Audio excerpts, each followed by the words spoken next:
Basicamente, o que foi pedido pela Assembleia foram 4 coisas, né? Na hora da narrativa, né, do informativo de cada sessão, dizer que nós estávamos com muitas dificuldades em São Paulo, tá? Poucos campi parados no total e principalmente o campo São Paulo com uma paralisação baixa, abaixo de 50%, né, o que é importante, tá? Os 2 problemas que a gente tirou, que seria interessante, a priorização, até porque talvez sejam problemas mais gritantes, que é o caso da falta da isonomia docente com administrativo, que já foi relatada por... Agora que eu estou descobrindo, né, que várias unidades do Brasil já relataram isso, até antes da gente aqui em São Paulo. Isso está sendo, eu acho, que meio que desconsiderado. E o problema das 30 horas do administrativo, porque tem muita coisa, a maioria delas, aliás, tá, que não depende do MPOG, nesse caso das 30 horas, vai depender só do MEC, certo? Então é muito mais fácil trabalhar com isso, né? E depois eu vou tecer comentários sobre o que significa obter as 30 horas, que tem gente que até agora que não caiu a ficha do que significaria isso. Por isso que eu acho importante que vocês tivessem falado, mesmo na possibilidade de polêmica, né? Porque quando a Assembleia manda vocês como representantes, certo? Olha, se está escrito para falar, falem, certo? Vai causar polêmica? Que causa polêmica? Na verdade, eu acredito que muita gente aqui em São Paulo quer causar essa polêmica em Brasília, porque está sentindo necessidade que essa polêmica seja causada. Tá? Eu sou um deles, só para colocar. Certo? Desde que o Donizete aqui me mostrou aquela tabela, eu acho que aquilo está sendo desconsiderado por Brasília, descobri outras tabelas que já foram colocadas em outros lugares, e Brasília não está em nenhum momento, quando eu digo Brasília, digo a nossa DN, certo? Se mostrando sensível com relação a isso. Com relação às 30 horas também, como existem muitos institutos que já fazem 30 horas, parece que isso é secundário para muita gente lá em Brasília. E aqui para São Paulo, para o administrativo, isso é essencial. É nesse sentido que, se for para causar polêmica, que se cause polêmica em Brasília. Tá? Então, isso fica avisado para qualquer pessoa que for para Brasília da próxima vez, certo? Porque eu acho que a gente vai ter que ratificar e tirar novamente essas prioridades aqui. Totalmente desatualizado. Tem inscritos. Peraí, tem inscritos, hein, gente? Tem inscritos? Tem inscritos. Tá. Tá, pode ser. É uma continuidade. Pessoal, é o seguinte, o Marins falou sobre a isonomia entre técnicos do nível superior e os docentes, né? Mas, assim, o que eu quero esclarecer é que era um ponto de pauta inicial, tá? Assim, não querendo fazer defesa, mas era um ponto de pauta inicial. E que é o seguinte, inclusive está aqui comigo, só que nós não vamos ter como apresentar, que seria aquela proposta da carreira única, que até o William esteve aqui e falou, mas só que ele não demonstrou tabelas. E eu estou com as tabelas, aonde a carreira docente, ela inicia com a remuneração do técnico de nível superior. Então, o graduado docente teria a mesma remuneração de o técnico. Então, nós poderíamos até, como uma sugestão, te marcar um outro dia para fazer essa reunião, esse debate e essa demonstração. Com mais tempo, é lógico, ou numa assembleia ou numa reunião. Só isso aí. Obrigado.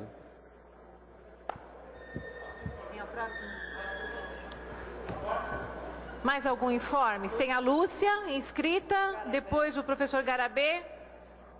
Só. Lúcia, por favor.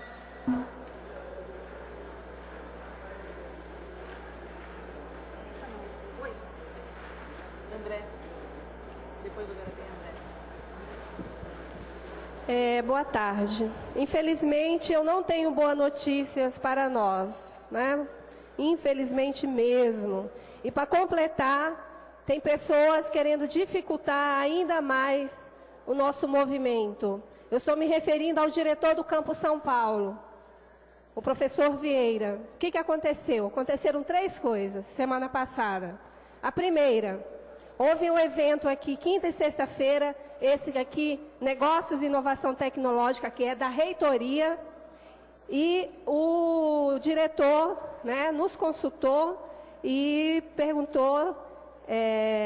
não perguntou, né? Mais ou menos falou, olha, eu vou estar tirando essas faixas daqui porque vai estar acontecendo esse evento no Campo São Paulo.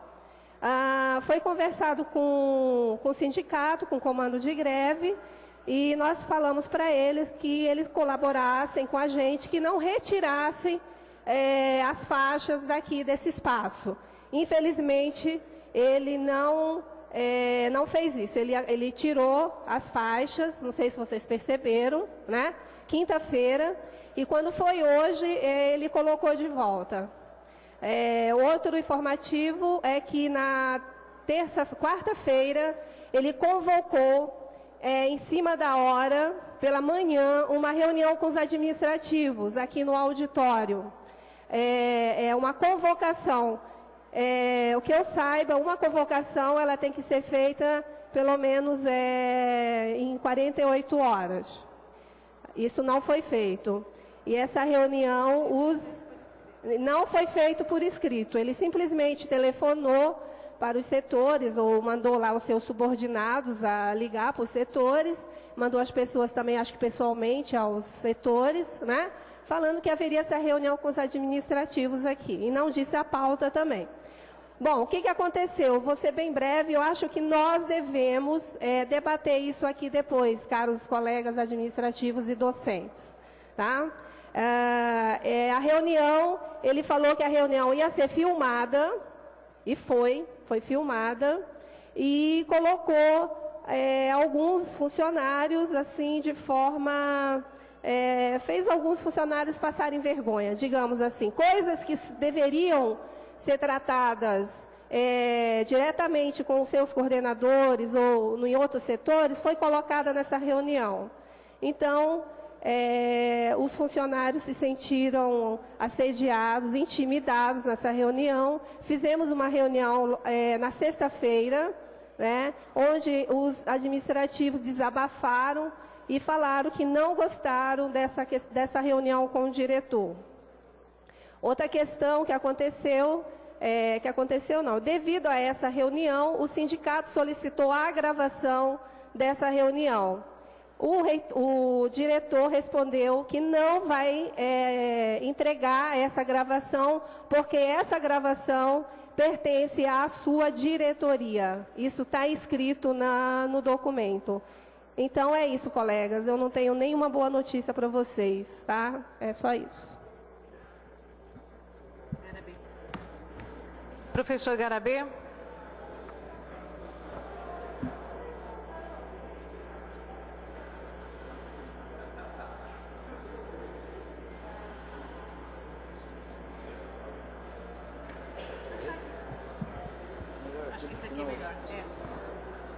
Boa tarde a todos.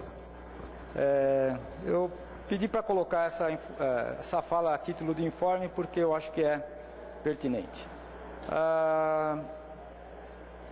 Essas últimas semanas, alguns colegas nossos nos procuraram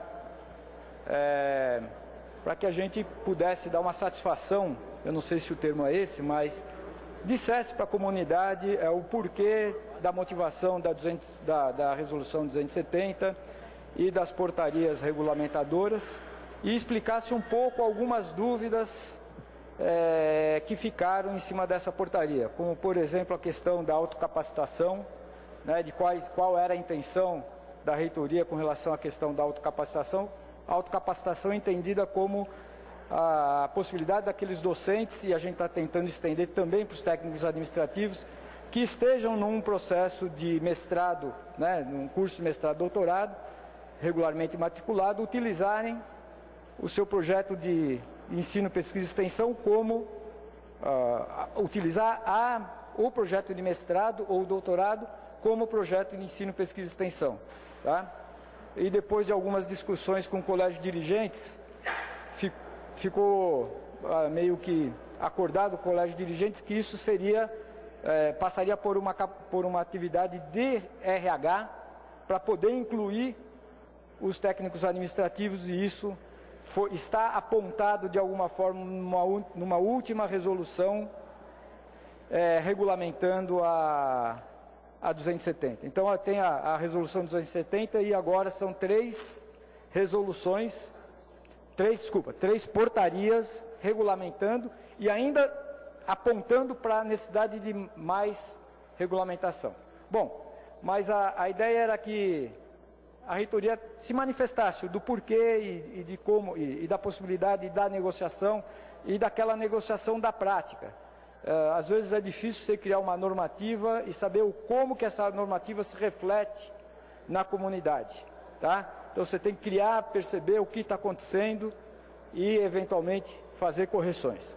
Nesse sentido, o Gersonei está trabalhando num documento que tenta fazer essa pontuação dessa questão, explicando as 3 portarias, superficialmente, é claro, se colocando à disposição para futuras negociações, para verificar efetivamente em que situações essa portaria está sendo útil para a instituição e quais situações aquilo está atrapalhando, tá? Mas sem perder de foco que a nossa instituição tem uma quantidade de alunos, quer dizer, o problema não é só o da portaria, é de um problema de 25 campos em funcionamento, outros que estão por vir, e como é que a gente cria uma situação isonômica entre todos os campos e como se cria espaço para o ensino, pesquisa e extensão. Tá? É essa discussão maior que a reitoria se coloca à disposição. Era para estar apresentando esse documento agora, mas o Gersonei está trabalhando na finalização dele, e então a minha fala era só nesse sentido, que sairá um documento, provavelmente assinado por mim e pelo Gersonei. Gostaria de pedir desculpa para alguns dos colegas pela rispidez da semana passada no tratamento. Eu acho que não foi o adequado, então 2 estão aqui na frente, já peço desculpa de antemão. Professor Garabé, só um esclarecimento. Você também tem? Pode falar, Marins. Pode falar. Eu já vou... só colocando, porque às vezes as coisas acabam sendo resolvidas, né, simplesmente colocando os pontos nos is. Né? O que eu tenho recebido, né, de cartas, de pessoas que falam para o sindicato, é o seguinte, que há diretores que consideram que como a resolução não trata, né, e nem a portaria de quantas horas podem ser utilizadas para mestrado e doutorado, certo? Que as 12 não poderiam ser utilizadas, que, por exemplo, o professor poderia utilizar 8 se ficasse 4 dentro da instituição, certo? E esse é um. Segundo, né, aí é uma questão minha, né, eu acho que mestrado e doutorado deve ser privilegiado, mas... Tá, só um esclarecimento, porque isso está gerando dúvida. Mas eu quero saber o seguinte, por que na resolução, se não é declarado, e na portaria, você exclui outros cursos universitários que não mestrado e doutorado? Marins, tem uma questão de ordem aqui. Fala. Que o Dovil está colocando.